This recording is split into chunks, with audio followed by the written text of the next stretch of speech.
Hello students, welcome to magnet brains. मैं रूपाली वर्मा आज आपको पढ़ाने जा रही हूँ क्लास 12th के ये पार्ट 9 का जो हमने रुबाइयां और गजल ली थी उसके प्रश्न उत्तर।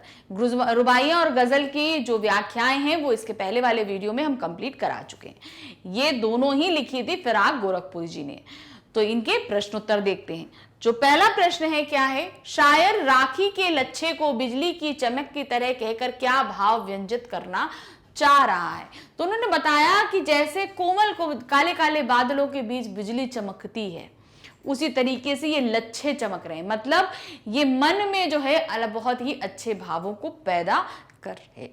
क्या दिया है, शायर राखी के लच्छों को बिजली की चमक की तरह कहकर यह बताना चाहता है कि सावन मास में रक्षाबंधन पर्व मनाया जाता है। इन दिनों जोरदार बारिश होती है, बादलों में जिस तरह बिजली चमकती है उसी प्रकार बहनें चमकती हुई राखी भाई के हाथों में बांधकर उसके उज्जवल भविष्य की कामना करती हैं। रक्षाबंधन एक मधुर प्रेम बंधन है। सावन का जो संबंध झीनी घटा से है, घटा का जो संबंध बिजली से है, वही संबंध भाई का बहन से होता है। राखी के लच्छे उसी संबंध का प्रतीक है। तो बादल, बिजली, सावन का जो संबंध है वही भाई बहन के प्यार और राखी जैसे पवित्र बंधन का उन्होंने सिमिलैरिटी इस लाइंस में हमको समझाई है। क्वेश्चन नंबर 2 है, खुद का पर्दा खोले से क्या आश्रय है। मतलब जो निंदक लोग होते हैं, जो दूसरों के सामने दूसरे की बुराई करते, किसी के सामने किसी की भी बुराई शुरू कर देते हैं, तो वही बता रहे हैं यहाँ पे कि वो सोचते हैं कि हम दूसरे की बुराई कर रहे हैं, लेकिन यहाँ वो दूसरों की बुराई नहीं कर रहे होते। वहां वो अपनी प्रवृत्ति उन लोगों के सामने रख रहे होते हैं कि मैं कैसा निंदक व्यक्ति हूं। तो यहाँ क्या दिया है, खुद का पर्दा खोले से कवि का आशय स्वयं की बुराइयों या कमजोरियों को प्रकट करना है। कवि के अनुसार जो व्यक्ति उनकी बुराई करता है वह जाने अनजाने संसार के सामने अपनी ही कमजोरी प्रकट करता है। दूसरों की निंदा करते करते व्यक्ति कब अपने राज बता देता है उसे स्वयं पता नहीं चलता। मतलब वो दूसरों की बुराई करते करते अपने बारे में, क्योंकि उस आदमी को तो बोलने को चाहिए, और वो बोलते बोलते अपनी ही राज की बातें दूसरों के सामने प्रकट करने लगता है। तीसरा क्वेश्चन है, किस्मत हमको रो लेवे है हम किस्मत को रो लें। इस पंक्ति में शायर को किस्मत के साथ तनातनी का रिश्ता अभिव्यक्त हुआ है, चर्चा कीजिए। मतलब कोई दिक्कत होती है, इनको कोई तकलीफ होती है, शायर को तो बोलते हैं कि मेरी किस्मत ही खराब थी या मेरी किस्मत में ही नहीं था, किस्मत को दोषारोपण कर देते हैं। लेकिन किस्मत बोलती है कि ये कैसा व्यक्ति है जो अपने कर्मों का ठीकरा मेरे पे फोड़ता है। तो मतलब दोनों में इस चीज की जो है तनातनी चलती रहती है। इन पंक्तियों के माध्यम से उन्होंने व्यक्त किया है। कवि को निराशा के क्षणों में ऐसा लगता है कि किस्मत ने उनका साथ नहीं दिया। कवि कहता है कि असफल होने पर मैं किस्मत पर रोता हूं और किस्मत मुझे उदास देखकर रोती है, वह मेरे लिए कुछ सार्थक नहीं कर सकती। इस प्रकार मैं और किस्मत दोनों एक जैसे हैं, दोनों एक दूसरे की असफलता, अभावों और विवशता पर रोते हैं। मतलब मेरे पास अभाव है, विवशता है, उसी तरह किस्मत कुछ नहीं कर पा रही, इसलिए वो भी इन विवशताओं पर रोती है और उल्टा बोलती है कि तुम इतने कर्मनिष्ठ नहीं हो, तुमको कर्मों पे ध्यान देना चाहिए। तो मतलब एक दूसरे पे वो लोग दोषारोपण करते रहते हैं। क्वेश्चन नंबर 4 आपको वक्तव्य दिया गया है, इस पर टिप्पणी करनी है। अब आपको आश्रय व्याख्या नहीं करनी ना आश्रय स्पष्ट करना, इन शब्दों पे आपको टिप्पणी करनी है। क्या है, गोदी के चांद और गगन के चांद का रिश्ता। गोदी का चांद अर्थात बेटा, और गगन का चांद मतलब चांद। तो एक मां के लिए अपना बच्चा कितना ज्यादा कीमती होता है, जैसे आकाश, पूरे आकाश में एक अकेला चांद होता है, उसी तरह इस पूरे संसार में मां के लिए उसका एक अकेला अपना बेटा ही सबसे प्यारा होता है। क्या दिया है, गोदी का चांद अर्थात बच्चा मां को हर्षित करता है, और गगन का चांद बच्चे को यानी गोदी के चांद को हर्षित करता है। प्रत्येक मां के लिए उसका बच्चा चांद के समान सुंदर और प्रिय होता है, और बच्चे को चंद्रमा आकर्षित करता है, वह उसे अपने हाथों में लेना चाहता है। इस प्रकार दोनों के मध्य प्रेम और आकर्षण का बंधन है।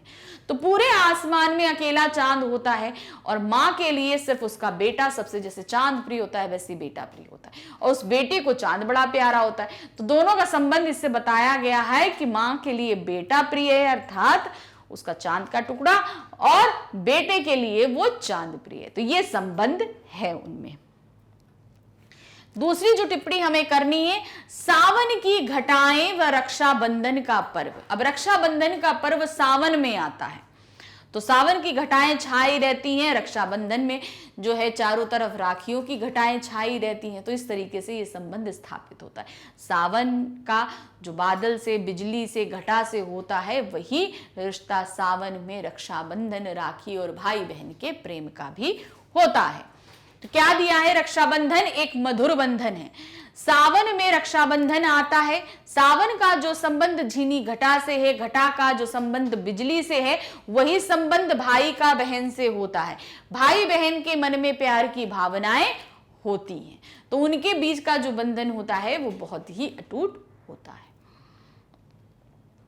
क्वेश्चन नंबर 5 है हमारे सामने। इन रुबाइयों में हिंदी, उर्दू और लोक भाषा के मिले जुले शब्दों को छाटिए। अब ये जो हमने रुबाइयां पढ़ी हैं, इन रुबाइयों में आपको हिंदी शब्द भी मिलेंगे, मतलब हिंदी की भी कई लाइनें मिलेंगी, आपको उर्दू की भी मिलेंगी, और लोक भाषा यानी कि जिस एरिया के वो हैं उनकी भाषाएं भी मिलेंगी। आपको वो लाइंस छाट के लिखनी। तो देखिए मैंने यहाँ पर लाइंस लिखी है आपके लिए। तो हिंदी में जो प्रयोग की गई है वो क्या है? आंगन में लिए चांद के टुकड़े को खड़ी, हाथों पे झुलाती है उसे गोद भरी, ये आई। फिर गूंज उठती है खिलखिलाते बच्चे की हंसी। इसमें भी आपको हिंदी के बताई दे रहे, रक्षाबंधन, खिलखिलाना, ये सभी हिंदी के शब्द हैं। फिर रक्षाबंधन की सुबह रस की पुतली, रक्षाबंधन, रस, पुतली, ये सभी हिंदी शब्द हैं। फिर है छाई है घटा गगन में हल्की हल्की, बिजली की तरह चमक रहे हैं लच्छे, भाई के हैं बांधती चमकती राखी। तो इसमें भाई, बहन, चमकती राखी, लच्छे, ये सभी हिंदी शब्द इस्तेमाल किए गए हैं। अब उर्दू के जो शब्द इन रुबाइयों में इस्तेमाल किए गए हैं, उलझे हुए गेसुओं की कंगी। तो यहां पर गेसुओं जो है वो उर्दू शब्द आपका आ रहा है। देखने के आईने में चांद उतर आया है, तो आईने जो शब्द है वो हमारा उर्दू का है। तो ये शब्द उर्दू के इस्तेमाल किए गए। अब लोक भाषा यानी कि जिस एरिया में रह रहे हैं उसकी प्रचलित भाषाएं क्या दिया? रह रहे के हवा में जो लोका देती। अब लोका देना यानी कि उछालना जो है वो लोक भाषा से प्रचलित है। जिस एरिया में वो रह रहे हैं वहां की ये प्रचलित भाषा है। तो इस तरीके से इस पाठ के सभी प्रश्नोत्तरों को मैंने यहाँ समाप्त किया। इसके अलावा भी आपके पास किसी भी अध्याय का, किसी भी सब्जेक्ट का कोई भी डाउट हो, कुछ भी ढूंढना हो, तो आपको करना इतना है, आपको जाना है हमारी वेबसाइट magnetsbrain.com पे। आप उस पे जाएंगे, उसके जाते ही आपके सामने एक पेज आएगा जिसमें सारे ही क्लासेस लिखे हुए हैं। तो आपको जिस भी क्लास का पढ़ना है उस क्लास पे क्लिक करिए। क्लास पे क्लिक करते ही उस क्लास के सभी सब्जेक्ट्स आपके सामने आ जाएंगे।